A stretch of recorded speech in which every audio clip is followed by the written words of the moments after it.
Bismillahirrahmanirrahim. Materi kita pada malam hari ini yaitu adalah tentang rezeki berkah melimpah. Sebagaimana materi di pekan kemarin kita sampaikan bahwa kita harus punya keinginan untuk menjadi kunci pembuka kebaikan dan juga gembok penutup keburukan. Yang dimana ini adalah satu niatan yang baik manakala kita betul-betul bisa mengoptimalkan segala potensi yang kita miliki. Artinya apa? Artinya apa yang akan kita lakukan kepada 40 rumah di depan kita, 40 rumah di belakang kita, 40 rumah samping kanan, 40 rumah samping kiri. Kita punya proyek, inilah yang kemudian harus kita lakukan. Karena kelak tatkala kita meninggal dunia, kita ingin sekali disolatkan minimal 40 kali, minimal 40 orang yang betul-betul di hatinya tidak ada kesyirikan kepada Allah Subhanahu wa taala. Dan itulah yang kemudian akan menjadi asbab kita dimasukkan dalam surganya Allah Subhanahu wa taala. Nah, malam hari ini sebagai tindak lanjut dari itu, tentu kita harus punya persiapan, punya bekal ya. Jadi bagaimana ketika kita mau membuat proyek untuk 40 orang rumah di depan kita, 40 rumah di belakang, 40 rumah samping kanan dan kiri, ini tentu kita punya bekal. Apa itu? Yaitu adalah rezeki yang cukup. Kita minta kepada Allah Subhanahu wa taala agar diberikan rezeki titipan oleh Allah Subhanahu wa taala. Rezeki yang berkah dan juga melimpah. Baik, sesuai dengan materi kita malam hari ini.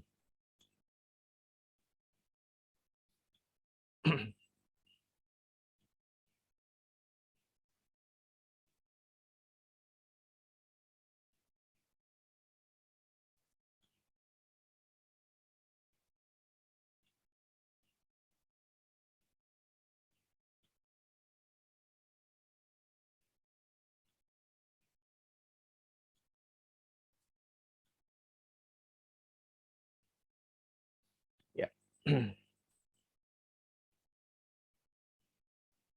Baik ya. Rezeki berkah. Rezeki berkah itu apa? Ini yang harus kita pahami lebih dulu. Apakah kemudian jumlahnya banyak? Belum tentu ya. Berkah itu meskipun sedikit tetapi mencukupi. Berkah itu meskipun jumlahnya sedikit tetapi mampu atau bisa kita gunakan untuk banyak hal kebaikan. Beda dengan orang yang punya banyak harta tetapi mereka tidak bisa memanfaatkan, hanya dimanfaatkan untuk dalam kemaksiatan kepada Allah, hanya digunakan untuk berbuat dosa saja, maka ini tidak berkah nilainya ya. Dan rezeki dari Allah itu selalu positif. Yang negatif adalah harta. Harta itu bisa negatif, bisa positif. Setiap rezeki itu kalau kita bilang rezeki, ini adalah sesuatu yang positif. Ini yang benar harus kita jadikan pemahamannya bahwa setiap kita berbicara tentang rezeki itu pasti positif, pasti baik karena rezeki itu datangnya dari Allah.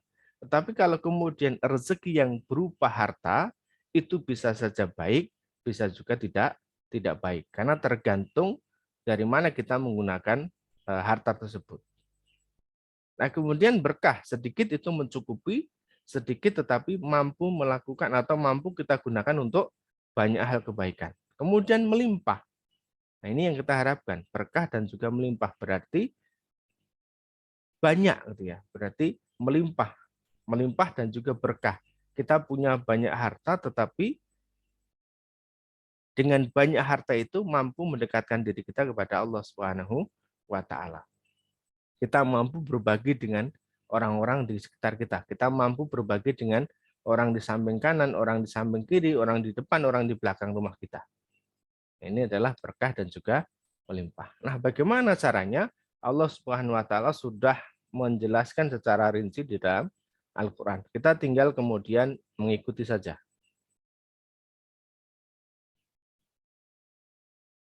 Nah, kita awali dengan surat Al-Baqarah ayat 2. Saya suka ayat ini ya karena ini betul-betul menjadi kita itu harus tambah yakin lagi gitu ya dengan Quran. Dzalikal kitabu la raiba fi hudal lil muttaqin. Disebutkan ini adalah Al-Qur'an yang tidak ada keraguan di dalamnya. Tidak ada keraguan sedikit pun. Dan ini adalah petunjuk bagi orang-orang yang bertakwa. Kalau kemudian kita mengatakan ingin bertakwa kepada Allah, maka salah satu pedoman kita adalah Quran. yang betul-betul harus kita jadikan sebagai pedoman dalam kehidupan kita. Ya nanti kemudian kita akan tambah dengan hadis ya, dengan sunnah dari Rasulullah SAW. Nah, sehingga ketika seseorang kemudian dihadapkan dengan banyak persoalan, dihadapkan dengan banyak permintaan, dihadapkan dengan banyak keinginan-keinginan, maka Quran ini adalah sudah pasti menjadi sebuah solusi untuk diri kita. Dan betul-betul ini adalah petunjuk bagi kehidupan kita. Kita ingin sesuatu, ingin menginginkan apapun, maka di Quran sudah disiapkan oleh Allah Subhanahu wa taala. Tinggal kemudian kita mau belajar ataupun tidak. Tinggal kemudian kita mau mendekat kepada Allah melalui Quran ataupun tidak. Sekali lagi kalau kemudian kita melihat kenapa kemudian Madinah itu disebut sebagai kota Madinah Al-Munawwarah, kota yang bercahaya, karena memang setiap rumah di Madinah itu dijadikan tempat untuk belajar Quran, dijadikan tempat untuk membaca Quran. Maka setiap malam rumah mereka bercahaya. Dari kejauhan Madinah itu terlihat bercahaya. Maka disebut sebagai Madinah Al-Munawwarah. Karena setiap rumah dijadikan sebagai tempat untuk belajar Quran. Setiap rumah dijadikan tempat untuk baca Quran. Dan di Indonesia beberapa puluh tahun yang lalu, ini pun pernah terjadi. Setiap ba'da maghrib, hampir setiap rumah itu selalu digunakan untuk baca Quran. Terdengar suara baca Quran. Meskipun belum ada listrik. Meskipun masih menggunakan minyak tanah. Tapi luar biasa. Ya. Dan kalau kemudian kita lihat dengan kondisi saat ini bagaimana? Jauh. Ya, jauh daripada saat itu. Maka kemudian tidak salah kalau kemudian masyarakat kita saat ini penuh dengan banyak persoalan. Kenapa? Karena jauh dari Quran. Quran tidak pernah dipegang, Quran tidak pernah dibaca. Quran tidak pernah dijadikan sebagai petunjuk dalam kehidupan mereka. Maka saya suka dengan ayat ini, zalikal kitabu la raiba fihi hudal lil muttaqin. Ini betul-betul tidak ada keraguan. Insya Allah kalau kita kemudian pegang Quran, kita baca Quran, kita nurut sama Quran, maka Allah akan berikan petunjuk untuk kehidupan kita.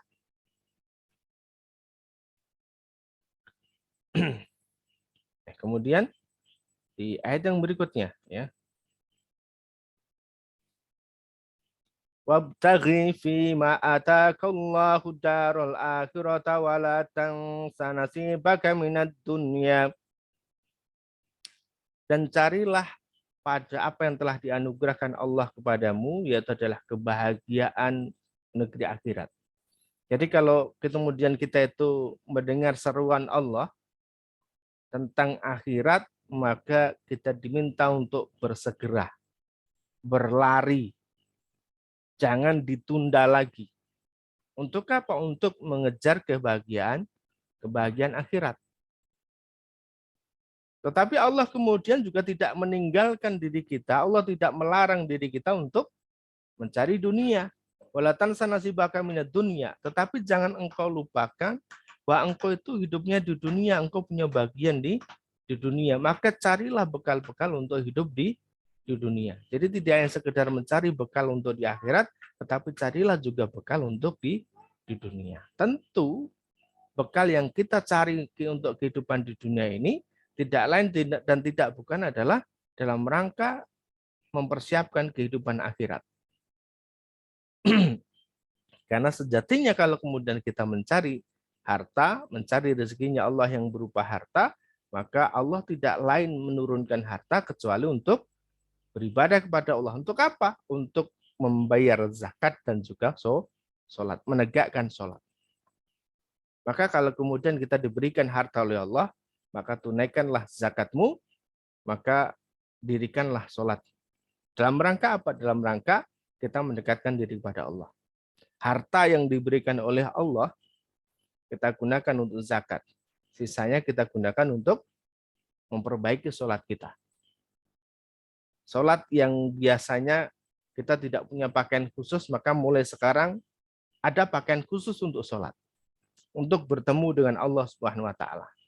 Karena orang ketika ketemu dengan bupati, ketemu dengan wali kota, ketemu dengan camat, itu saja pasti punya pakaian khusus. Pasti tidak ingin menggunakan pakaian yang sembarangan. Maka begitu juga tatkala kita bertemu dengan Allah, maka gunakan pakaian yang khusus juga. Maka harta yang diberikan oleh Allah, gunakan untuk beli pakaian, untuk beribadah kepada Allah. Kemudian, kalau sudah apa? Kalaupun kemudian jarak kita dari rumah ke masjid cukup jauh, dan itu butuh sebuah transportasi, ya sudah.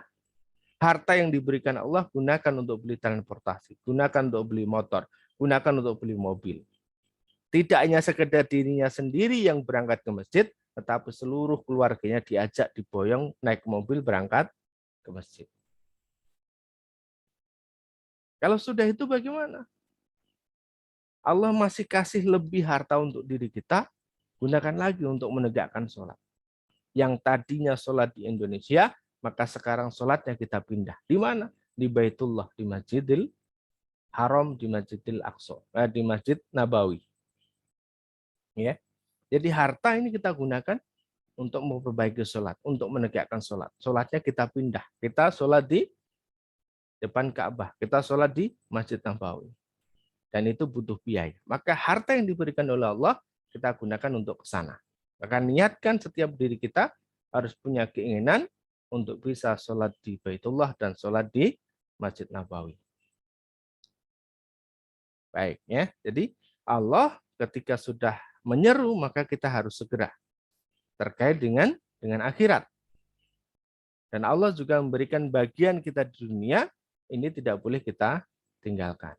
Ya, jangan engkau lupakan bagianmu di dunia. Maka bekerja boleh, beraktivitas boleh, berdagang boleh, ya. Tidak ada larangan.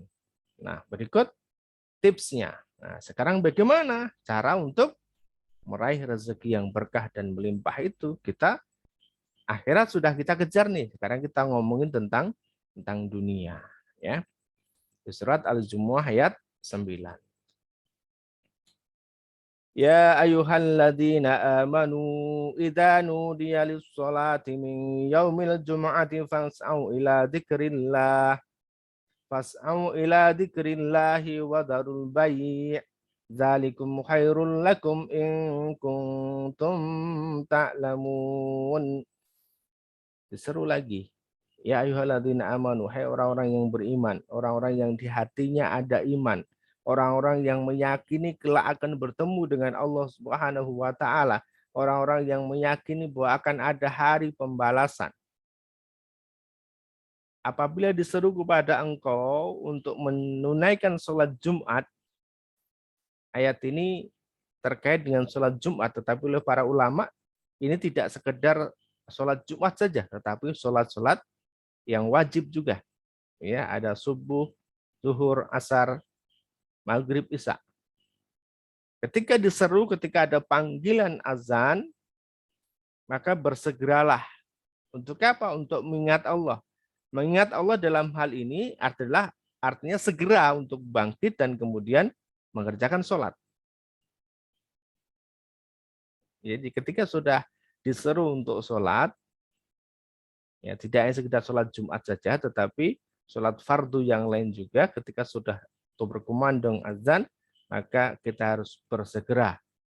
Untuk apa? Untuk beribadah kepada Allah dalam rangka tadi mengingat Allah, absen gitu ya. Kalau dalam bahasa kita yang gampang adalah absen. Kita absen dulu nih sama Allah ya. Kita ngadu sama Allah. Kita sharing sama Allah, kita diskusi sama Allah. Jadi ini semacam kita tuh dipersiapkan ada waktu khusus nih untuk curhat sama Allah, itu ada waktu khusus, yaitu apa? Itu adalah tatkala kita sedang sholat. Ini satu contoh begini, gambaran. Teman-teman ketika ada idola, teman-teman punya idola. Ya. Setiap kita pasti punya idola. Ketika idola datang, kemudian teman-teman diberikan kesempatan dalam satu hari untuk bertemu dengan idolanya, itu apa yang dilakukan? Pasti mempersiapkan banyak hal. Mulai dari pakaian, mulai dari bersih-bersih, mulai dari kalimat-kalimat yang nanti akan disampaikan, mulai dari mungkin menyiapkan handphone untuk selfie, foto, dan seterusnya. Begitu juga dengan Allah. Tatkala kita ada waktu khusus untuk Allah, karena waktunya nggak lama, gitu ya. Waktunya nggak lama. Kita bertemu dengan Allah, sudah diberikan jadwal 5 kali dalam sehari. Ini waktu yang cukup lama, cukup banyak ya, sampai 5 kali. Dan nanti kita bisa nambah di jam-jam yang lain. Bertemu dengan Allah, maka pergunakan ini untuk berkomunikasi dengan Allah, berkeluh kesah dengan Allah. Maka teman-teman yang punya problem, yang mungkin ada persoalan belum selesai, belum kelar, nah lakukan ini ya. Mumpung ada kesempatan, maka lakukan curhat dengan Allah ya. Jangan mengeluh ya. Sekali lagi teman-teman, beda. Sharing dengan Allah, curhat dengan Allah, beda dengan mengeluh dengan Allah ya. Berbeda ya. Berbeda. Maka jangan pernah kita mengeluh sama Allah ya. Tapi sharing saja, sharing, curhat saja sama Allah. Lalu apa?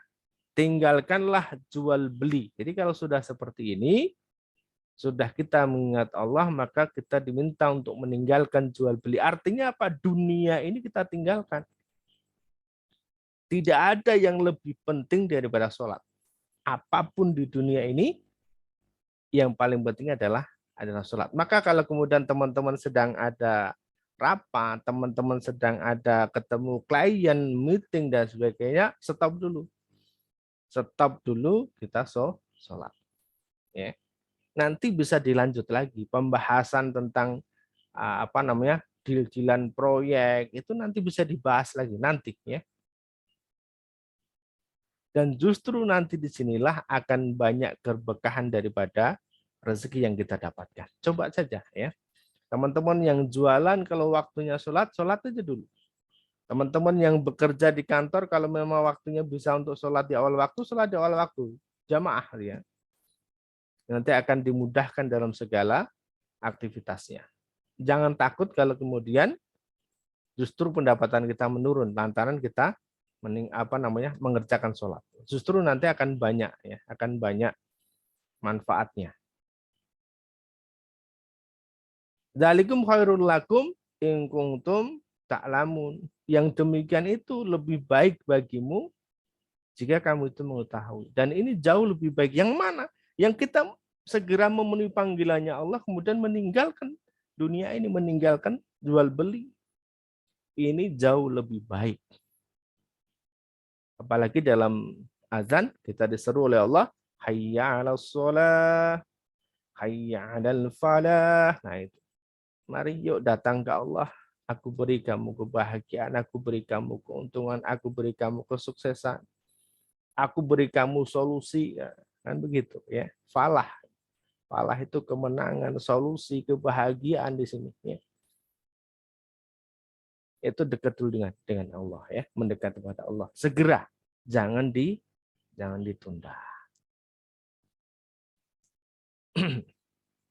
Ya, kemudian di ayat selanjutnya di Al-Jumu'ah ayat 10, فَإِذَا قُضِيَتِ الصَّلَاةُ فَانْتَشِرُوا فِي الْأَرْضِ وَابْتَغُوا مِنْ فَضْلِ اللَّهِ وَاذْكُرُوا اللَّهَ كَثِيرًا لَعَلَّكُمْ تُفْلِحُونَ. Nah, apabila telah ditunaikan sholat, jadi kalau kita sudah sholat, boleh, kata Allah kemudian, fangtasiru fil ar, bertebaranlah kalian itu di muka bumi ini. Untuk apa? Untuk mencari rezekinya Allah. Jadi tidak kemudian berpangku tangan, tidak kemudian selesai berdoa malah berpangku tangan, tidak. Tetapi kita diminta untuk bertebaran. Ya, bertebaran. Kalau teman-teman yang jualan online berarti bertebaran di dunia maya. Ya. Jadi tidak harus kemudian tubuh kita yang bergerak keluar rumah, tetapi bisa juga kita bertebaran di dunia maya, promosi ke sana kemari. Ini dalam rangka juga kita jualan dalam rangka menjemput rezekinya Allah.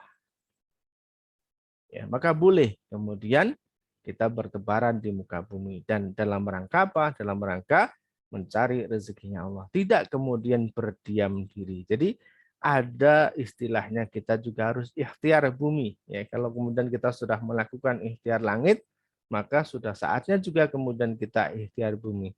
Bertebaranlah kamu di muka bumi. Artinya apa? Kita juga perlu belajar. Teman-teman yang punya bisnis, teman-teman yang punya usaha, ya belajar tentang keuangan. Ya, jangan kemudian malas ya. Belajar, kenapa kemudian ini kita rugi? Kenapa kemudian keuntungan kita menurun? Pelajari.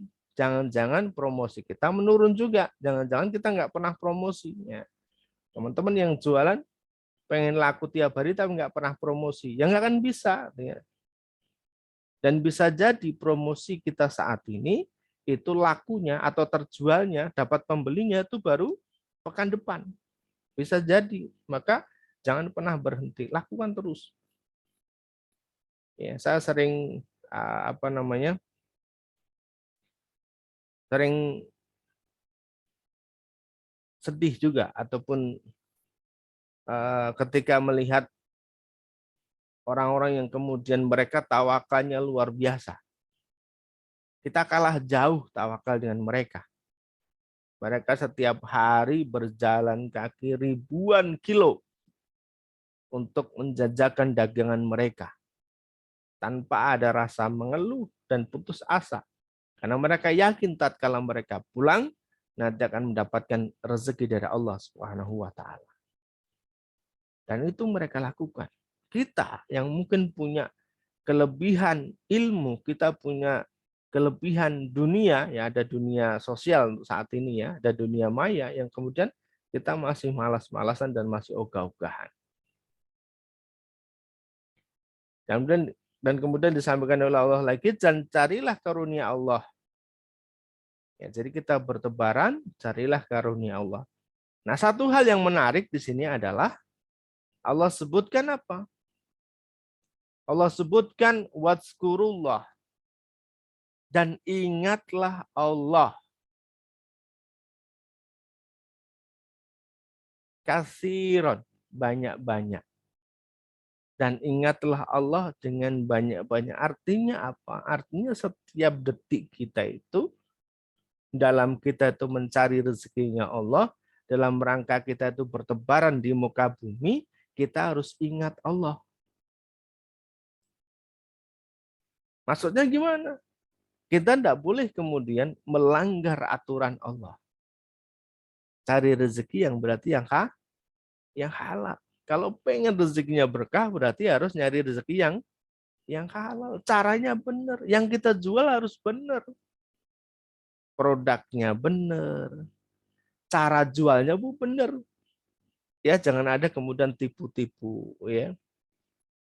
Kemudian cara promosi udah benar, produknya udah benar. Nah, kemudian kalau sudah dapat hasilnya, kita salurkan juga ke tempat-tempat yang benar juga. Kita ingat Allah. Oh ya, ini tidak boleh cara seperti ini. Oh ya, cara ini tidak boleh. Maka teman-teman jangan asal laku banyak, ya, jangan asal dapat banyak, tetapi kita harus melihat keberkahannya. Kita harus melihat ini halal atau tidak. Ya, hati-hati apalagi di dunia maya itu sangat banyak sekali dan peluang-peluang itu ya sangat banyak sekali. Maka saya sangat menghindari dunia MLM ya.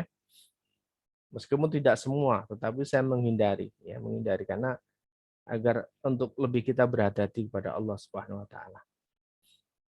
Tujuannya apa? Tujuannya agar kita tuh menjadi beruntung kok ya. La'alakum tuflihun, agar kita tuh beruntung. Jadi agar kita tuh beruntung tadi kita bertebaran di muka bumi setelah selesai kita sholat, kemudian kita tetap mengingat Allah. Apa yang kita lakukan dalam sholat itu senantiasa kita bawa di luar sholat. Kita di dalam sholat itu tunduk, tawadhu. Di dalam sholat kita rapi, di dalam sholat kita itu santun. Maka di luar sholat kita pun juga sama seperti itu, tunduk, rapi, santun. Tidak neko-neko, tidak macam-macam gitu ya. Orang dalam sholat menundukkan pandangan. Maka ketika di luar sholat juga sama harus menundukkan pandangan. Pandangan dari apa? Pandangan dari hal-hal yang tidak diperbolehkan oleh Allah, termasuk pandangan dari harta yang haram. Karena godaan di luar itu banyak banget ya. Meskipun banyak yang mengatakan bahwa sekarang ini di era sekarang cari rezeki yang haram aja susah, apalagi yang halal. Nah, ini perlu ngaji dulu. Ngaji dulu.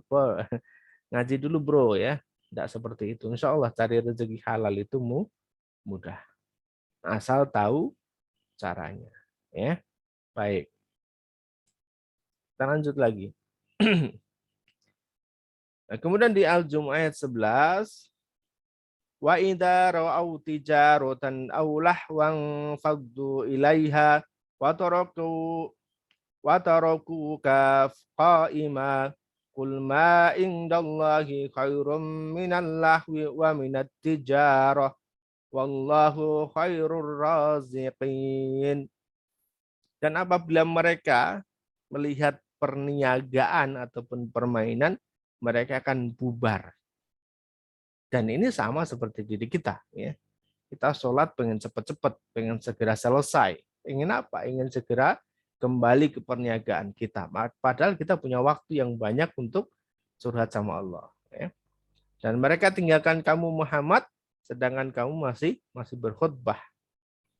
Dan katakanlah kepada mereka, apa yang ada di sisi Allah itu lebih baik daripada perniagaan yang sedang kita lakukan. Apapun yang ada di sisi Allah itu jauh lebih baik daripada perniagaan yang sedang kita lakukan. Dan sebaik-baik pemberi rezeki adalah Allah. Wallahu khairur razikin. Karena Allah lah sebaik-baik pemberi rezeki. Yang artinya memang kita harus pasrah sama Allah Subhanahu wa taala. Pasrah total, jangan setengah-setengah teman-teman ya. Untuk mendapatkan rezeki yang berkah dan juga melimpah, yang jumlahnya banyak dan itu mampu membuat diri kita semakin dekat kepada Allah, bukan semakin jauh, maka kita harus pasrah total kepada Allah ya. Karena memang segala sesuatu itu asalnya dari Allah Subhanahu wa taala. Ya.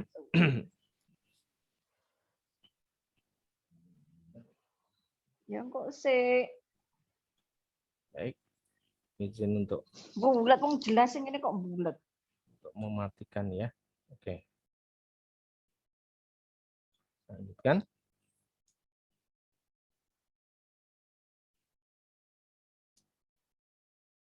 Ya. Nah, teman-teman, mulianya orang di dunia ini itu lantaran karena hartanya, dan mulianya orang di akhirat lantaran takwanya. Jadi ketika seseorang itu punya harta berlebih, insya Allah dengan harta berlebih itu, tatkala kita manfaatkan dengan sebaik-baiknya untuk berbagi dengan orang lain, maka kita akan mulia di dunia. Teman-teman bisa coba praktekkan ya. Teman-teman yang punya harta berlebih, bagi ke tetangganya. 40 rumah depan, 40 rumah belakang, 40 samping kanan, 40 samping kiri, insya Allah 1 bulan saja teman-teman lakukan rutin itu, maka teman-teman akan mendapatkan kemuliaan di mata masyarakat. Dan tentu kalau kemudian kita ingin mulia di akhirat, yaitu adalah dengan meningkatkan ketakwaan kita kepada Allah Subhanahu wa taala. Baik, teman-teman, demikian ya materi kita malam hari ini. Mudah-mudahan bisa difahami sedikit nih ya tipsnya, tetapi ini cukup tajam ya, materinya cukup tajam, langsung masuk ke hati. Betul-betul kita tidak boleh main-main lagi dengan dunia. Begitu kita sudah mendengarkan azan maka harus segera ya. Selepas itu kita boleh beraktivitas, berakrobatik di dunia untuk menjemput rezekinya Allah. Namun Allah masih ingatkan agar dalam berakrobat, agar dalam beraktivitas menjemput rezekinya Allah di dunia ini, kita harus senantiasa mengingat Allah. Tetap ingat kepada Allah, kuncinya itu. Ya. Nah, malam hari ini sedikit kami sampaikan ada tambahan ya. Ada info, tambahan saja. Ya, insya Allah ya, kita sudah membentuk Yayasan Manut Quran dengan beberapa program yang kami sampaikan, dan terima kasih pada teman-teman yang sudah berdonasi kepada kami. Ini lokasinya kami ada di Klaten. Kalau di Cirebon kita ada Yayasan Al-Qolam, ada pesantren Aba, Abdurrahman bin Auf. Ya. Kemudian yang di Klaten kita ada Yayasan Manut Quran. Programnya ada rumah baca Quran, kemudian pelatihan guru ngaji, kafalah guru ngaji, training manut Quran, kajian manut Quran, santunan fakir miskin, santunan anak yatim, ada juga sembako berkah dan juga pesantren bisnis, insya Allah ya. Kemudian info yang kedua, kita tanggal 1 Februari besok, insya Allah ada program 30 days ya, 30 days challenge ya, 30 hari challenge, yang dimana kami sampaikan nanti ada 30 materi panduan, 30 quote motivasi, 30 doa harian, 30 tugas personal, 30 tugas kelompok, tidak ada tugas personal, ada tugas kelompok, kemudian 30 hari ikhtiar langit, 30 muhasabah diri, 30 hari mentoring, dan juga ada live on Zoom ya. Zoom ini sepekan sekali ya, tidak setiap hari, sepekan sekali. Nah, kemudian untuk peserta ini kita batasi teman-teman ya. Yang peserta kita batasi, satu grupnya hanya 20 peserta dan hanya dibuka 2 grup saja, satu grup laki-laki dan satu grup perempuan. Kita pisah karena memang ikhtiarnya berbeda ya, ada hal yang bersubstansif yang berbeda, maka kita pisah. Nah, selain itu juga menjaga perasaan dan juga menjaga hati ya. Itu kita pisah grupnya 20 untuk laki-laki dan 20 untuk perempuan. Untuk yang ibu-ibu perempuan kuotanya tinggal 3 lagi, sudah ada 17 peserta. Kemudian untuk yang bapak kuotanya masih ada 8, ya, sudah ada 12. Ya. Maka silahkan, masih ada waktu beberapa hari ke depan yang ingin bergabung dalam 30 hari challenge. Ya. Insya Allah kita akan pandu dan mentoring secara khusus. Nah, kemudian info yang ketiga, kita juga buka ya, rekrut tim pejuang manut Quran di setiap daerah. Insya Allah ini sebagai perwakilan komunitas manut Quran di setiap daerah Indonesia dan sekaligus sebagai IO kegiatan Roadshow Manut Quran. Insya Allah 2 bulan ke depan, ya, jadi Februari dan Maret kita akan ada roadshow di beberapa kota. Nanti jadwal akan menyusul ya, baik kegiatannya untuk kegiatan manut Quran ataupun kegiatan baca Quran ya.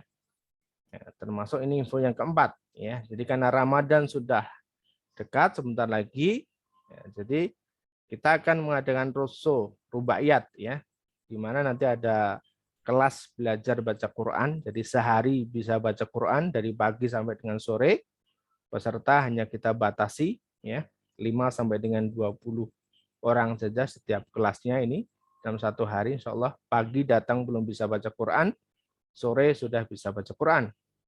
Dan kemudian ada juga pelatihan guru ngaji. Jadi bagaimana guru ngaji bisa mengajarkan baca Quran dengan metode rubaiyat.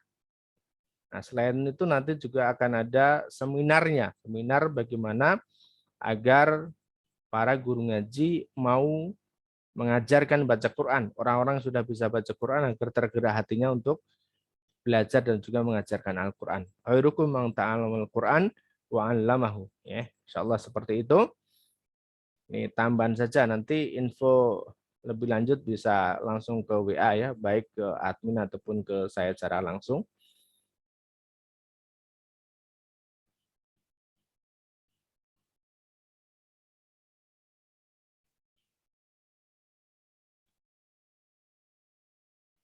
Ya, baik itu Bapak Ibu, kawan-kawan, status ustadzah pada malam hari ini kita sudah selesai materinya, dan tadi ada sedikit tambahan info ya, karena hostnya malam hari ini tidak bisa ikut, maka saya yang menyampaikan ya, langsung biar tidak kembali membuka slide. Ini sudah kami sampaikan tadi. Nanti insya Allah untuk informasi lebih lanjut boleh diskusi, boleh tanya via WA ataupun via telepon ya.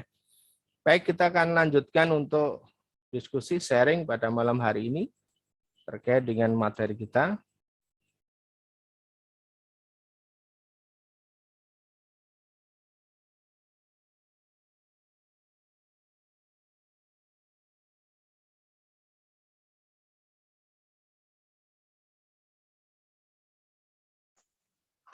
Baik ya, mohon maaf tadi ada sedikit gangguan jaringan.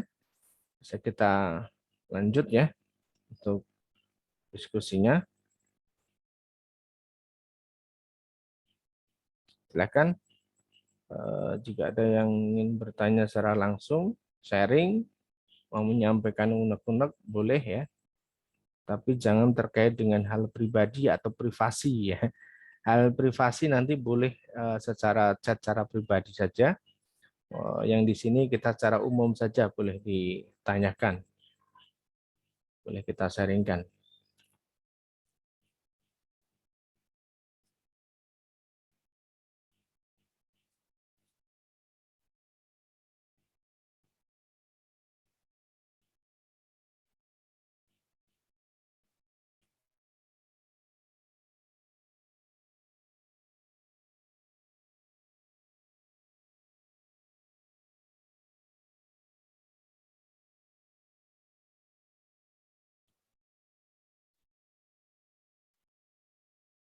Baik, teman-teman.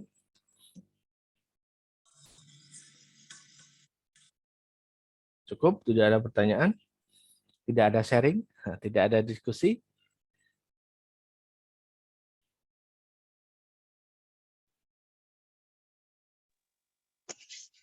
Oke. Di chat ada ya, coba. Untuk daftar pelatihan 30 hari dengan Al-Quran, bagaimana Ustadz? Ya, silakan nanti chat dengan saya ya. Chat langsung dengan nomor WA saya. Nanti kita akan sampaikan infonya. Nomor saya di 0853 2943 8883.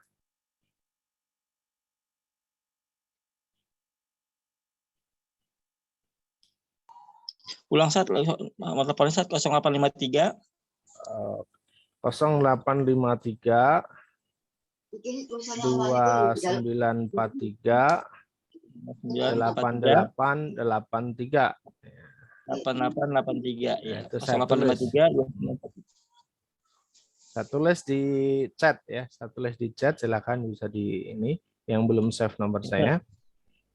0853 2943 8883 ya. Bisa syukur jazakallah Ustaz. Oke, baik ya. Kang Ustadz Udin. Gimana? Mau tanya Pak Halwani?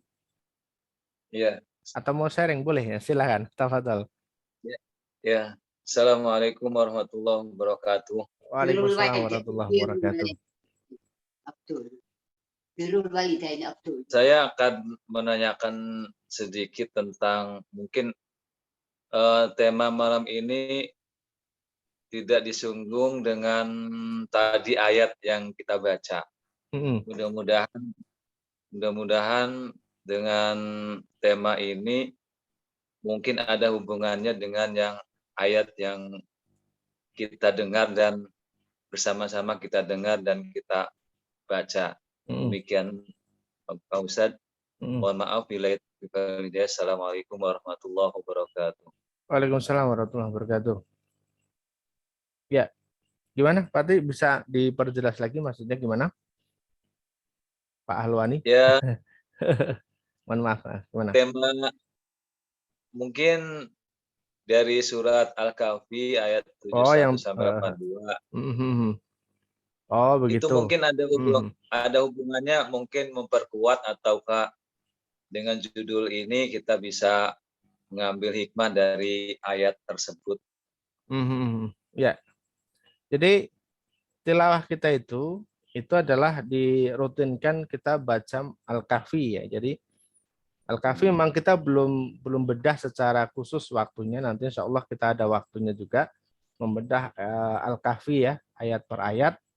Cuman belum saat ini karena kita masih mengikuti tema-tema yang di pekan sebelumnya lebih dulu. Nah, kemudian terkait dengan tadi dibaca hari ini kebetulan dapatnya 71 sampai dengan 82 ya. Karena kita baca satu ruku dan di pekan kemarin itu sudah ayat yang 60 sampai dengan 70.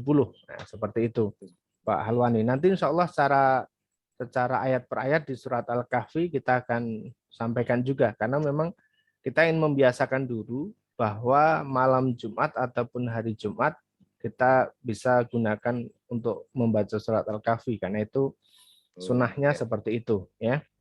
Jadi Terlebih mungkin lagi kemudian keutamaan malam Jumat gitu ya. iya. Jadi gini, di hadis disebutkan bahwa ketika seseorang membaca surat Al-Kahfi, tentu tidak sekedar potong per potong ya, tapi ayat 1 sampai dengan ayat 110 ya. Tidak potong per potong, tapi ayat 1 sampai dengan 110 ketika dibaca di malam hari maka Allah akan berikan cahaya, yaitu dirinya sampai dengan Baitul Atik ataupun Baitullah. Artinya kita akan dibimbing oleh Allah bagaimana kita itu bisa sampai di Baitullah. Ya, kalau di materi 99 hari menuju Baitullah, maka materi tentang surat Al-Kahfi yang kita baca di hari Jumat itu masuk, karena kita dalam rangka untuk minta petunjuk sama Allah agar diberikan cahaya diri kita sampai ke Baitul Atik ataupun Baitullah. Dan surat Al-Kahfi ketika dibaca di siang hari, ya, itu Allah akan berikan cahaya diri kita itu selama satu pekan. Jadi diberikan cahaya selama satu pekan. Artinya dalam kehidupan kita satu pekan itu kita nggak gelap. Teman-teman yang berdagang punya cahaya, yaitu berarti jualannya bisa laris. Teman-teman yang bekerja di kantoran, ada banyak kerjaan itu otaknya nggak pusing, tapi diberikan kemudahan. Kenapa? Karena ada cahaya dari Allah Subhanahu Wa Taala yang membimbing kita satu pekan ke depan. Insya Allah seperti itu, Pak Halwani. Nanti cara ayat per ayat kita akan bedah juga, karena ada ayat yang menarik juga di surat Al-Kahfi itu. Ada ayat bisnisnya juga di surat Al-Kahfi. Ada ayat bisnisnya juga. Nanti kita akan bedah di satu saat ya. Seperti itu insya Allah.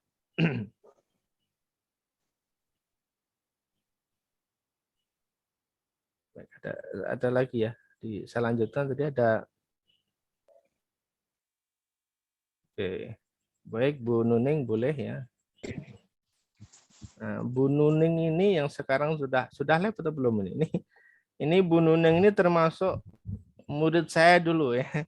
Ketika belajar ngaji di Hotel Sofyan Jakarta. Jadi beliau pagi belum bisa baca Quran, pulang sore hari sudah bisa baca Quran ini, Bu Nuning. Baik, kita lanjutkan lagi apa tadi? Oke, nah ini. Boleh kasih contoh Ustadz, bagaimana perbedaan antara mengeluh dan juga curhat? Nah, begini, ya teman-teman boleh bedakan ya. Curhat ini, ya Allah, saya punya masalah nih, ya. Saya punya masalah nih. Pekan depan saya itu harus bayar utang. Sudah jatuh tempo nih pekan depan ya Allah. Tapi saya masih nganggur, nggak ada pekerjaan, nggak ada pemasukan. Tolong bantu saya ya Allah, tolong bimbing saya ya Allah. Saya harus bagaimana? Nah, ini bahasa curhat. Beda dengan seperti ini, yang ngeluh. Ya Allah, saya pekan depan ini kenapa sudah jatuh tempo? Kenapa saya belum dikasih rezeki ya Allah? Saya belum dikasih jalan ya Allah. Kenapa ya Allah? Kenapa? Jadi pertanyaan kenapa ini mengeluh ya. Kita ngeluh sama Allah. Seolah kita itu tidak bersyukur atas banyak nikmat yang Allah berikan. Bisa jadi memang Allah itu belum kasih kita rezeki, bisa jadi Allah itu belum kasih kita itu solusi saat ini karena memang Allah masih kasih kita itu rezeki di sisi yang lain, dari sisi kesehatan misalnya ya. Seperti itu.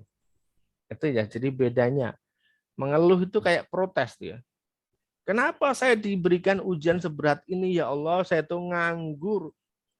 Ditambah saya pekan depan harus bayar angsuran. Kenapa ya Allah ini? Itu bedanya ya. Kalau curhat itu ya ngomong aja sama Allah ya. Sampaikan aja apa adanya. Oke.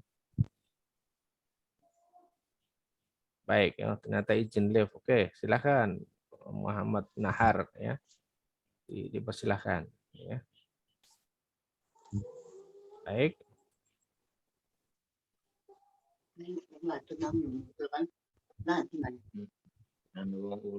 Baik kawan-kawan, Bapak Ibu, status Ustadzah, jika tidak ada sharing lagi, insya Allah kita akan tutup. Ya, saya Ustadz, sebelum ditutup Ustadz.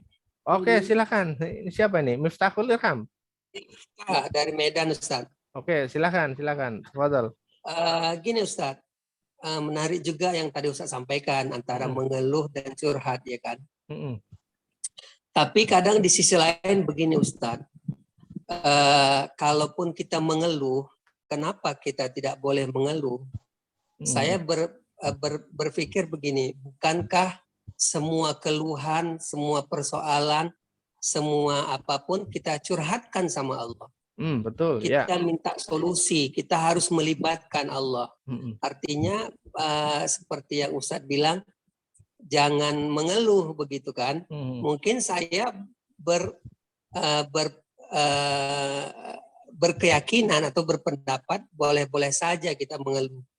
Artinya kita mengeluh di situ tetap sesuatu dari A sampai Z tetap melibatkan Allah di dalamnya.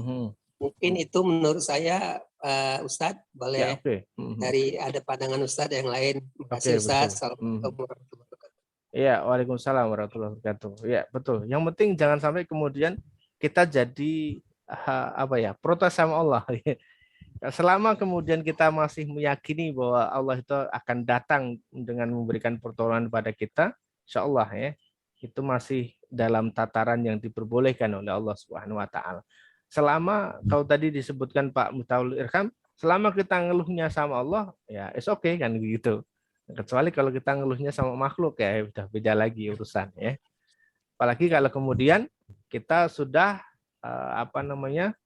mengharapkan selain Allah, harus datang ke dukun, datang ke pohon, datang ke batu besar. Nah, ini sudah tidak ini lagi ya. Baik, terima kasih Pak Miftahul Irham ya. Kemudian ada Bu Simtiah ini angkat tangan. Silakan Bu. Bismillahirrahmanirrahim. Assalamualaikum warahmatullahi wabarakatuh. Waalaikumsalam warahmatullahi wabarakatuh. Kang mau tanya, nah biasanya kan ibu kalau menidurkan anaknya itu kan suka ketiduran gitu loh.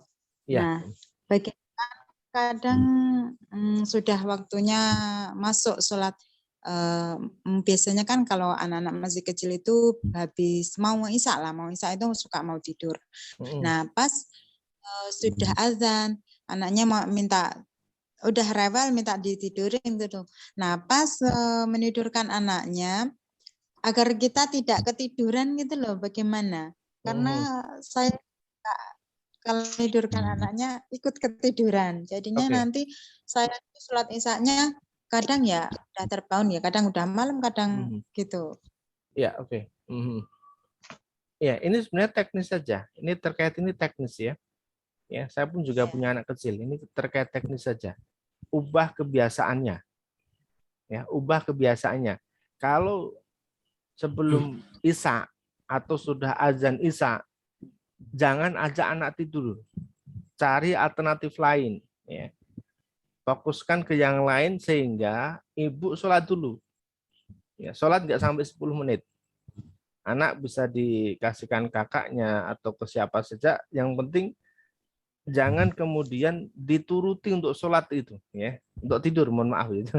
Jangan dituruti untuk tidur itu. Dia harus dirubah kebiasaan. Jadi ini terkait dengan kebiasaan saja. Dan anak kecil memang betul tadi, ketika sudah masuk waktu isya, sudah mulai azan itu udah merengek minta bubuk ini, betul ya. Tapi coba nanti dirubah. Insya Allah ketika ibu berniat betul-betul nanti akan bisa. Ya, karena saya juga punya anak kecil, insya Allah seperti itu. Itu ya Bu Sumtiah. Terima kasih. Ya betul. Sebelum isya jangan ajak tidur tuh anaknya. Seperti itu. Termasuk bagi yang punya balita, begitu sudah masuk maghrib, ajak semua anak-anak masuk ke rumah. Jangan biarkan di luar rumah. Itu berbahaya. Ya. Berbahaya. Sebelum isya jangan diperbolehkan anak-anak main di luar. Ya, jadi waktu antara maghrib sampai dengan isya, seluruh aktivitas harus di dalam rumah. Ya. Seperti itu untuk anak-anak ya. Itu Bu Simtiah, nanti tinggal dirubah, insya Allah bisa. Baik ya. Baik, ada Masya Allah ya. Tadi disinggung surat Al-Kahfi untuk bisnis ya. Jadi penasaran ayat berapa ini Kang? Nah, karena sudah ikhtiar 40 hari kok job saya belum banyak nih. Ya. Mungkin perlu Al-Kahfi. Baik, teman-teman, saya sering kali menyampaikan ya. Saya sering kali menyampaikan teman-teman benerin dulu di pola 1 dan pola 2. Benerin di niatnya dulu, benerin di mindsetnya dulu. Karena apa? Karena ini penting, ini sebagai pondasi teman-teman sebelum berikhtiar. Ini sama seperti ya, kalau saya katakan, apakah kemudian tidak ada amalan yang bagus kan? Semua amalan itu bagus. Semua doa itu bagus. Semua amalan-amalan yang dianjurkan oleh para kiai itu bagus, para habaib itu bagus, ya. Tetapi itu tidak akan memberikan dampak yang begitu besar buat diri kita, manakala di mindset di pola 1 dan pola 2, bagian niat dan bagian mindset itu belum benar dulu. Banyak orang-orang sudah, Kang, saya sudah baca nih Al-Fatihah 1000 kali dalam sehari, tapi kenapa nggak ngefek juga, Kang? Nah, banyak seperti itu. Saya sudah baca sholawat sekian kali, sudah baca istighfar sekian kali. Ya. Sekali lagi Bapak Ibu, ini bukan terkait dengan amalannya, tetapi terkait dengan pondasinya terlebih dahulu. Saya sering sampaikan, Allah itu sudah sediakan buat kita itu banyak tangga. Tapi kalau kita nggak ngerti cara nggunain tangga, maka tangga itu cuma ditumpuk aja. Padahal kita sebenarnya butuh 1 atau 2 tangga saja kita berdirikan. Kita akan lewati tangga ini, naik, kita bisa melihat apa yang ada di balik tembok sana. Ya, saya sering sampaikan seperti itu. Ya, baik. Ini nanti karena tadi di bawah disampaikan bahwa sudah ikhtiar 40 hari, saya perlu cek dulu ini ikhtiarnya. Nanti boleh laporan ke saya. Pak Yatino ya, nanti boleh laporan ke saya hasil ikhtiarnya, checklistnya boleh di-share ke saya nanti Pak Yatino. Kita akan evaluasi dulu. Ya, ini sekali lagi saya tidak akan berikan banyak amalan sebelum teman-teman beres dulu di urusan 1 dan 2. Termasuk di 30 hari challenge itu kita betul-betul akan beresi dulu urusan 1 dan 2 ya. Urusan niat dan juga mindset dulu sebelum ke amalan. Karena amalan itu banyak Bapak Ibu. Bapak Ibu ketika mau pengen amalan lunas hutang itu banyak, lebih dari 10, lebih dari 20 amalan kalau teman-teman mau ya. Tapi sekali lagi bukan soal itunya ya. Nanti insya Allah kita akan bagi share satu persatu ya. Baik, Al-Kahfi. Salah satunya nanti saya kasih bocoran Pak Yatino, teman-teman yang lain, itu ada di surat Al-Kahfi ayat 10. Ya, teman-teman nanti boleh buka Al-Kahfi ayat 10. Itu untuk bisnis itu. Ya. Rabbana atina bil ladunka rahmah. Nah, itu ya. Ya, itu. Itu boleh dibuka ya. Salah satunya itu ya. Tapi sekali lagi teman-teman beresi dulu ya, niat sama mindsetnya dulu.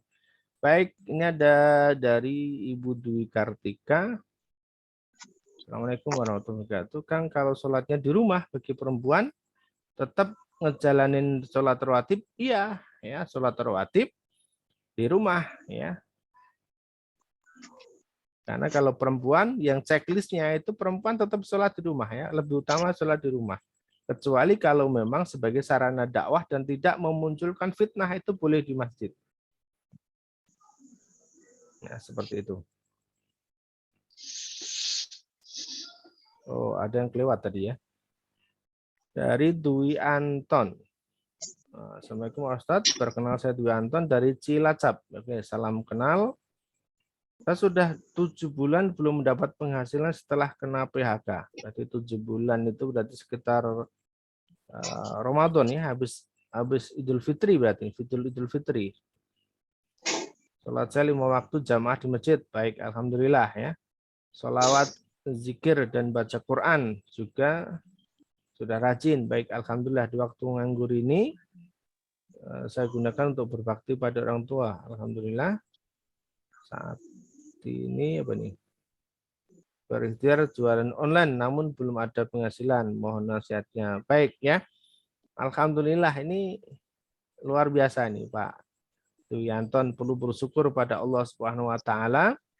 7 bulan tidak ada pekerjaan, tetapi Allah masih berikan rezeki sampai dengan sekarang. Ya, saya tidak tahu rezekinya berasal dari mana, tetapi saya yakin ini ada rezeki dari Allah yang tidak disangka-sangka ini. Ya. Yang tidak disangka-sangka, 7 bulan tidak bekerja, tidak ada penghasilan, tapi Allah berikan rezeki, ini luar biasa. Ya. Ini perlu kita syukuri, ya, perlu disyukuri Pak Dwi. Dan kemudian terkait dengan jualan online, maka silakan belajar. Jualan online itu ada teknisnya, ada caranya. Ya. Bagaimana kita bisa laris jualan tiap hari, itu ada caranya. Silahkan belajar, cari mentor-mentornya, itu banyak ya. Di YouTube juga sudah ada banyak sekali orang berbagi ilmu ya. Tapi kalau pengen dapat mentor, nah tinggal cari produk yang ada sistem mentoringnya. Nah, itu insya Allah banyak ya. Sudah banyak, insya Allah nanti akan salah satu produk dari guru saya, tapi saya tidak ikut ya, ini bukan promosi juga. Itu ada di British Propolis ya. Itu dijalankan sama guru saya, British Propolis.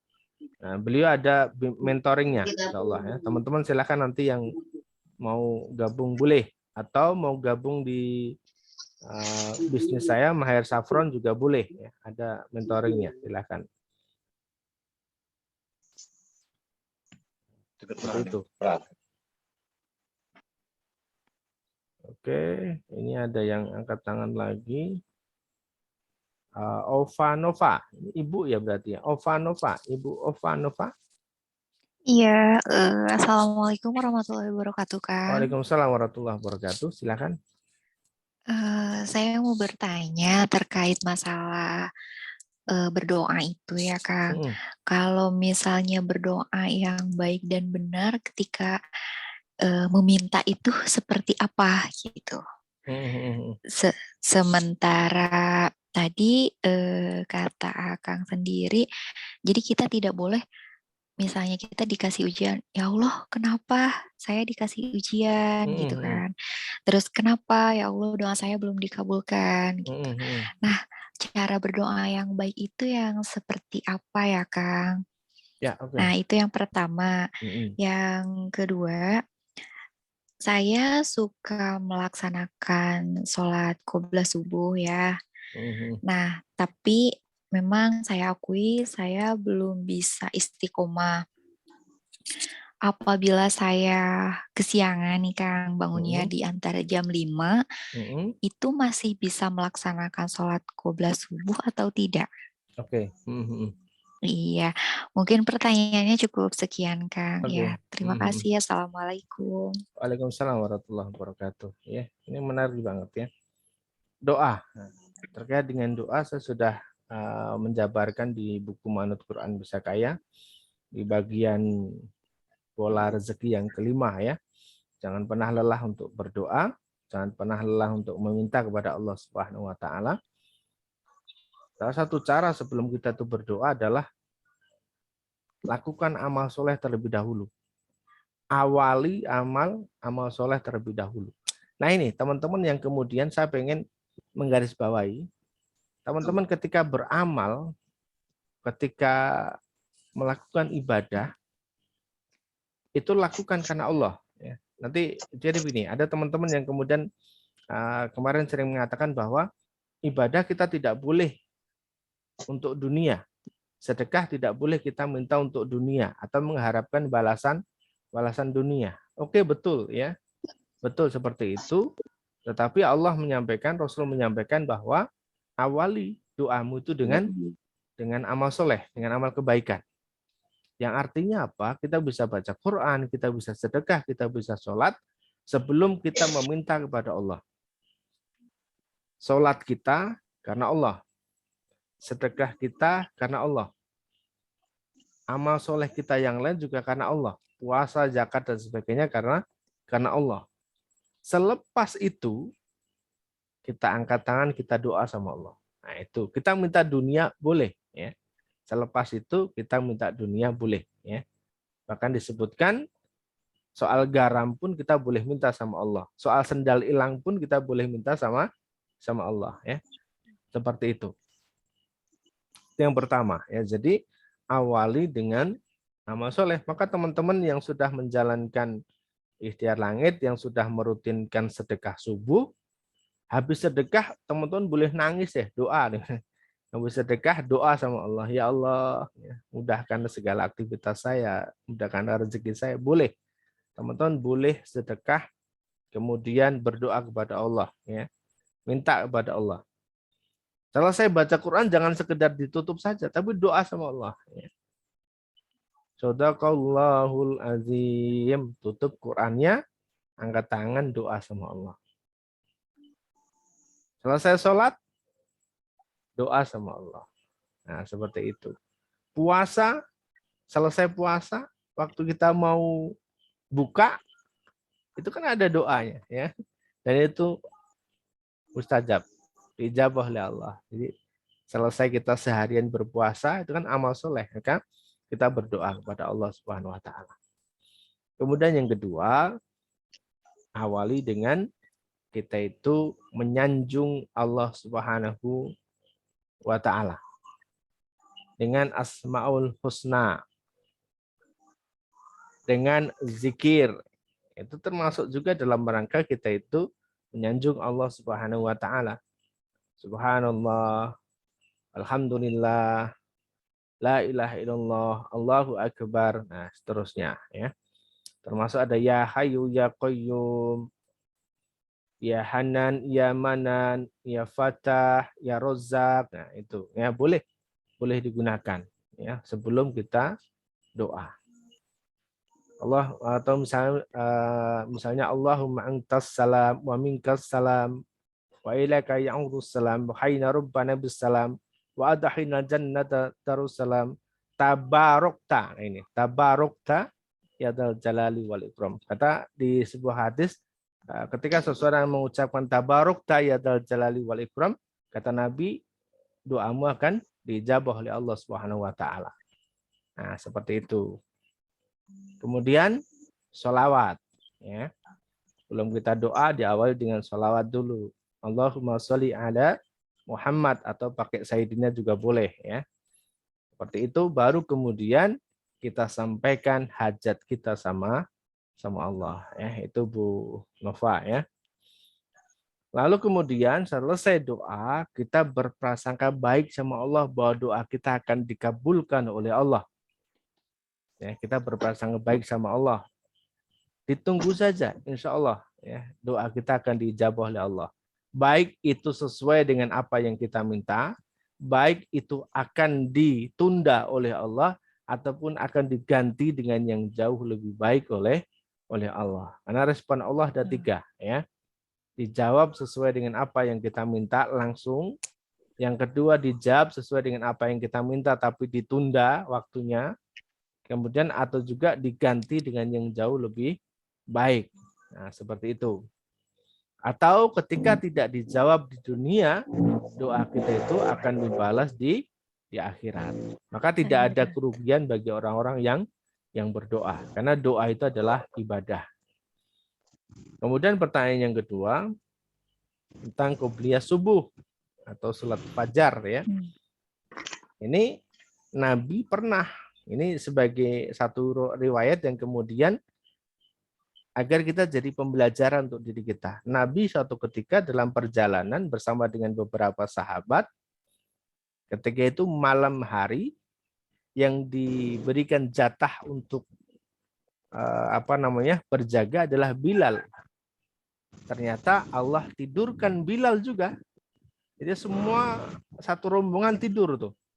Akhirnya subuhnya pun bangun kesiangan kalau dalam bahasa kita ya. Dan Nabi pun sholat sunnah 2 rakaat dulu, baru kemudian mengerjakan sholat subuh. Jadi jawabannya ini diperbolehkan Bu Nova ya.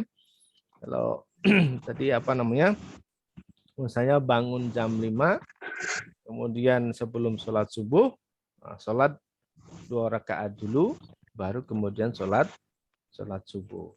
Nah, seperti itu mudah-mudahan bisa menjawab pertanyaan dari Bu Nova, insya Allah. Demikian Bu Nova. Ustaz, Ya, Pak Apit, silakan Pak Apit. waktu preview Pak Ustaz, Mm-mm. waktu preview kan ada pembelajaran tugas sholawat. Jadi sedikit redaksionalnya tadi diucapkan apakah bisa sampai Allahumma sholli ala Muhammad atau persis seperti dalam sholat tahiyat itu. Dalam tahiyat dalam sholat itu. Karena waktu kemarin ada sedikit kegamangan dalam hati. Ketika itu kan cukup banyak dalam artian dikejar tugas aktivitas. Terkadang saya cuma Allahumma sholli ala Muhammad. Apakah diperbolehkan atau tidak? Iya, Terima kasih. itu diperbolehkan Pak Apit ya. Kalau kemudian kita sambil aktivitas, sambil jalan, sambil naik motor, sambil naik kendaraan, maka diperbolehkan yang pendek. Tetapi sesekali kita ketika sedang waktu longgar, waktu luang kita banyak, maka boleh kita sambil duduk, kita baca sholawat sampai dengan akhir sholawat secara lengkapnya seperti dalam kita sholat. Seperti itu Pak Apit ya. Cukup, terima kasih Pak. Iya, oke. Betul ya.